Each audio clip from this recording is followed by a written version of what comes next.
Johnny Mac with your daily comedy news. Hey, if you like the show, do me a favor and share it on your social media. A tweet or a Facebook share, anything like that goes a long way. President Biden announced that the U.S. would not be sending diplomats to the 2022 Winter Olympics in Beijing. Those are coming up pretty quickly. I think they're in February. Trevor Noah said American diplomats would have to watch the Winter Games like the rest of us by turning on the TV and then getting bored after 3 minutes and then turning it off. Biden's not about to fly across 12 time zones to watch a bunch of Norwegians sweep an ice rink. And that's a real shame that the American officials won't be at the Olympics, because you realize Kamala Harris was about to become the first black woman to ever watch a hockey game. Great joke by Trevor Noah. That's one cool reason to be president, right? Most of us, if we don't want to do something, we have to come up with some lame excuse, and then everybody else shows up and talks about how he didn't come. But if you're president, you can just be like, diplomatic boycott. No one's allowed to attend Emily's birthday brunch.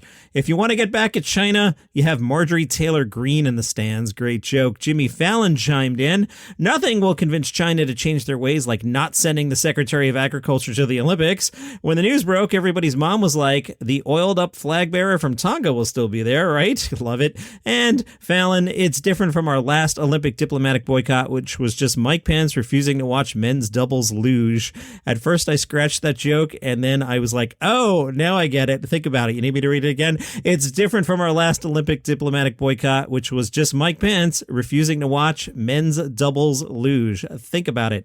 Huge stories again today from Digital Music News. There's an updated list of comedians whose albums are unavailable on Spotify now.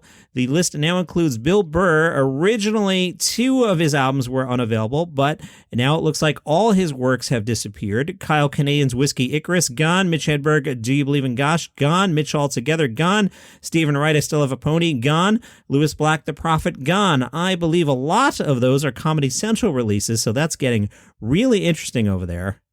Digital Music News writes in, another indicator that a resolution is far off. The affected projects have been removed from the appropriate artist profiles entirely, while remaining viewable but not playable on playlists. That's been my experience. Previously, users could still see the removed albums on creators' Spotify pages. Digital Music News adds, also worth noting, is that some of the above disclosed comedians' albums are still live on Pandora. They're also live on Live by Live, where I work, but they're not available on Tidal, where the content is described as no longer available when one attempts to play it, or on Apple Music, where clicking the content on the web brings up an error message. However, there seem to be exceptions for some albums. Bill Burr's Let It Go is live on Apple Music, but the rest of Bill's albums have been pulled from Tidal and Spotify.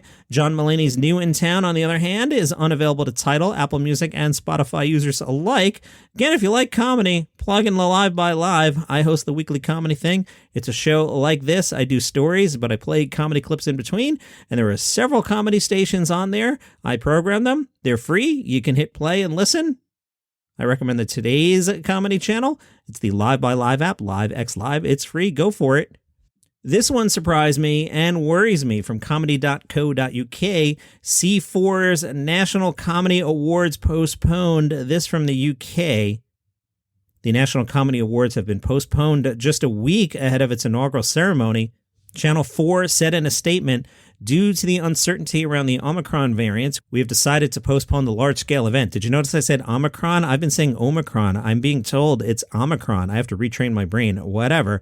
Created by Hungry Bear Media, the new awards body was announced in August 2020. It was originally scheduled to take place in the spring, but, pandemic and stuff. Public voting eventually opened in early fall ahead of the ceremony. It was supposed to take place next week on the 15th December, as the Brits write it, ahead of a broadcast on Friday evening, 17th December. Voting has now been suspended. The channel confirmed votes already cast will still be counted, and voting will reopen next year for the remaining period. Wow. If you need to vote on stuff, how about the Critics' Choice Awards? Well, I guess you only get to vote if you're an actual critic, but let's play at home. Are you ready? The nominees for Critics' Choice Awards Best Comedy Special are Bo Burnham for Inside, Netflix; Good Timing with Joe Firestone, Peacock; James Acaster, Cold Lasagne Hate Myself 1999, Vimeo; Joyelle Nicole Johnson, Lovejoy, Peacock; Nate Bargatze, The Greatest Average American, Netflix; Trixie Mattel, One Night Only, YouTube. I will vote here for Best Comedy Special, no doubt. Out of that list, Nate Bargatze, The Greatest Average American. Hands down, not even a contest there. Best Actor in a Comedy Series: Iain Armitage for Young Sheldon; Nicholas Hoult for The Great, Steve Martin, Only Murders in the Building, Kayvan Novak for What We Do in the Shadows, Martin Short, Only Murders in the Building, Jason Sudeikis, Ted Lasso. If you only gave me one between Steve Martin and Martin Short, I would say that person would win it, but they're going to split the votes and Jason Sudeikis will win. That's my prediction, also my personal vote. Best Actress in a Comedy Series, the nominees are Ellie Fanning for The Great, Renee Elise Goldsberry for Girls 5 Eva, Selena Gomez, Only Murders in the Building, Sandra Oh, The Chair, Issa Rae, Insecure, Jean Smart, Hacks. We'll give it to Selena Gomez because it'll make our awards seem cool and hip, and it will make up for us giving Jason Sudeikis the Ted Lasso vote. My personal choice out of those, can I pass? Sure, Selena Gomez, why not? Best Supporting Actor in a Comedy Series. There's only one possibility here, but I'll read the list. Ngute Gatwa for Sex Education, Brett Goldstein, Ted Lasso, Harvey Guillen for What We Do in the Shadows, good choice, Brandon Scott Jones for Ghost, Ray Romano, Made for Love, which is something on HBO Max apparently, Bowen Yang for SNL. Boy, Bowen Yang has been crushing it all year, but how do you not give it to Brett Goldstein for Ted Lasso? That's my vote. Best Supporting Actress in a Comedy Series, Hannah Einbinder, Hacks, Kristen Chenoweth, Schmiganoon, Molly Shannon, the other two, Cecily Strong for SNL, Josie Tota for Saved by the Bell, and Hannah Whittingham for Ted Lasso. Boy, Cecily Strong's been real good. I'm going to say Hannah Einbinder for Hacks. And Best Animated Series, longtime listeners know where we're heading. You're already smiling. The nominees are Big Mouth, which airs on Netflix, Bluey, which airs on Disney Junior, The Great North, which airs on Fox, Q-Force, which airs on Netflix, What If, which is on Disney+, and Bob's Burgers, which supposedly airs on Fox, but I have two questions for you. The first question, have you ever seen Bob's Burgers? The answer is no. You've never seen it. I know you think you've seen it. You've never seen it. The second question, have you ever met anyone at all, who has seen Bob's Burgers? The answer is also no. So those are the nominees, and we might as well continue this hoax and give it to Bob's Burgers. It has an all-star cast of people pretending that they actually make this series. Look, I get it's promoted on Fox, but we both know you're watching Sunday Night Football and never bother to check if they actually put an episode on. There is no Bob's Burgers, but sure, let's give it a Critics' Choice Award. The awards will air live on the CW and TBS Sunday, January 9th. From the Fairmount Century Plaza Hotel, and that's good news if you have a podcast because January news is thin. How to get in touch with me. Twitter is at DCNPod.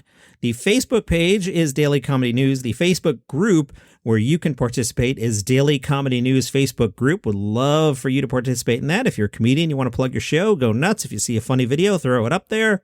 My only ask to you is let's keep it all civil and friendly. And, if you are self-promoting, keep it within reason. You don't need to tell us 5 times a day you have a comedy show. Nobody's actually done that yet, so I'm not accusing anyone of anything. But if you got a gig, plug it. Daily Comedy News Facebook group. Asked you at the top if you'd share this program on your social medias. That'll help grow the show. Would love to get some new people on board. And if you'd like to support the show, you can go to buymeacoffee.com/Daily Comedy News. You can also hit the tip jar on the Good Pods app. I keep forgetting that I added that there. So on Good Pods, you can just directly throw a few bucks in the tip jar or go to buymeacoffee.com/Daily Comedy News. Now, one thing I did was I recorded an episode for the upcoming weekend.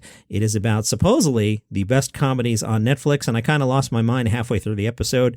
I'll publish that on the main feed on Sunday, but I couldn't wait to share it. So what I did was, for the people who support me on buymeacoffee.com/Daily Comedy News, they got a little email yesterday with a link going, hey, if you want to hear this now, here it is. And my intention after I record today's episode is I'm going to do an episode about Mitch Hedberg, which I'm going to put in the members feed as well. So if you want to hear the Mitch Hedberg episode, should be up there in a day or so at buymeacoffee.com/Daily Comedy News.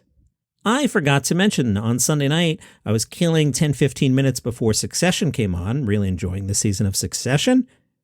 And I'm like, what should I do? Oh yeah, this Drew Michael stand-up show on HBO Max. I'll check that out. So Drew Michael was doing some stand-up comedy, and it's all right. I didn't hate it, didn't love it.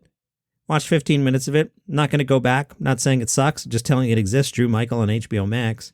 From Deadline, there will be no 5th season for AP Bio. Peacock has canceled the series after 4 seasons.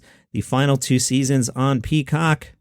Series creator Mike O'Brien said, I'm sad to announce that AP Bio will not be renewed, but mostly I'm feeling grateful right now to all the fans, blah, blah, blah. On paper, If I start a sitcom with Glenn Howerton and Patton Oswalt, that should be pretty good, right? I watched it was on NBC and it just never grabbed me. And I think it came on at a time where there was just like way too much TV. Maybe I would check it out if it were easier to watch on Peacock. I'm not presently a Peacock subscriber, so I don't usually go over there. And a lot of stuff's behind the paywall. Totally get it. I understand how business works. But just AP Bio didn't do it for me. But if you like Glenn Howerton, tonight, It's Always Sunny in Philadelphia, episode 3, the guy buys a roller rink. The logline: in the past, an innocent Dennis learns the horrifying details of Frank's business. A truly sweet D is excited to head off for Hollywood while Charlie and Mac's jobs at the roller rink are in jeopardy. And then episode 4 right after it at 10:30 on your FX. The gang replaces D with a monkey. Love that title. When the gang suspects D is menopausal, they scramble to find a new employee for Patty's Pub. D decides to put her acting career on hold in order to mentor young actors. That should be a lot of fun. On Saturdays, I'm recapping this season, so that'll be Saturday's episode once again. The Office seems like they just want to be invisible. Remember when The Office was on Netflix and a whole new generation was watching it, and then it went over to Peacock and kind of disappeared? You haven't thought about The Office in a while, have you? No, you haven't. Well, the broadcast version is coming off Comedy Central and moving to Freeform to make The Office even more invisible. Comedy Central had the exclusive syndicated rights to The Office through the end of the year. So starting January 1st, it will move to Freeform. Where's Freeform on your cable dial? Who knows? Freeform will air 2 marathons over New Year's weekend, starting with a countdown of the 30 best episodes as determined by fans, followed by a second marathon of episodes that are cast favorites. Freeform's going to shake up their lineup with The Office airing Monday through Thursday between 6 and 11 p.m. So I guess you just sit there and you watch 8 episodes every night.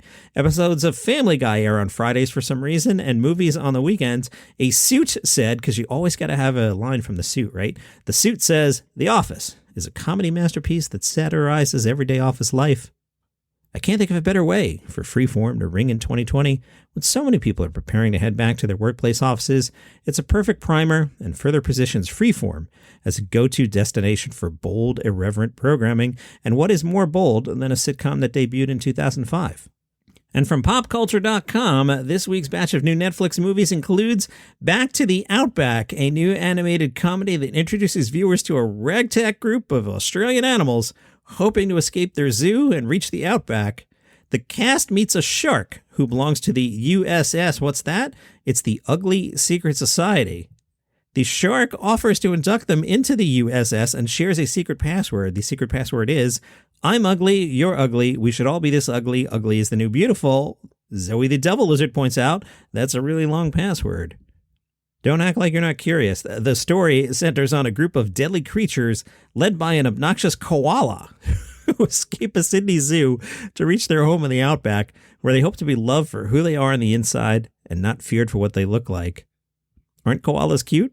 The group of animals on the journey are Maddie the taipan snake, Pretty Boy the koala, played by Tim Minchin, Zoe the thorny devil lizard, Nigel the scorpion, and Frank the spider. Eric Bana, isn't he the Hulk? He plays Outback legend park ranger Chaz Hunt. On their journey, they meet some more characters. Jacinta the shark, Doug the toad, played by Keith Urban. Really? Redback spider Legs Luciano, Dave the Tasmanian devil, Clive the dung beetle, Susan the bush pig. Kylie Minogue plays Susan the bush pig, by the way. A platypus played by Wayne Knight. You know him as Newman. A different koala, Skylar the koala. And Greg the head frillneck, whatever that is. Australia's got some interesting animals. Back to the Outback hits Netflix Friday, giving families a fun story that promised to show people shouldn't be judged by their looks, but by the content of their hearts. And that's your comedy news for today. Follow the show on Spotify, Apple Podcasts, Google Podcasts, Good Pods, wherever you get your shows. Share it on your social media. That's your homework. And I'm going to check your homework tomorrow. See you there.